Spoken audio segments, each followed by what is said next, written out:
আজকে নিয়ে আসছি E Cap alpha tocopherol acetate Drug International Limited Bangladesh.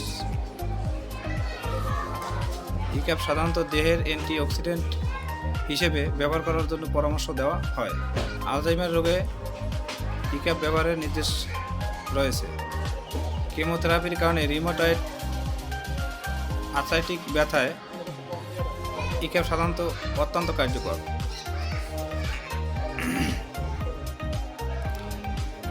নার্ভের ক্ষতিতে ইক্যাপ ব্যবহার করা হয়। পুরুষের বন্ধ্যাত্ব রোধে ইক্যাপের কার্যকারিতা অত্যন্ত গুরুত্বপূর্ণ। বন্ধ্যাত্ব রোধে ইক্যাপের নির্দেশনা অনেক গুরুত্ব। কেরাটোক্টমি রোগে ইক্যাপ সাধারণত ব্যবহার করা হয়। ঋতুস্রাবের পূর্ববর্তী লক্ষণে ইক্যাপ ব্যবহারের নির্দেশ রয়েছে। সাধারণত বেদনাদায়ক মাসিকের সময়কালে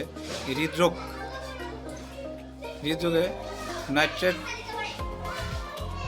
নাইট্রেটের কার্যকারিতা বাড়াতে ব্যবহার করা হয়। ইক্যাপ প্রত্যেকটি রোগের ক্ষেত্রে আলাদা আলাদা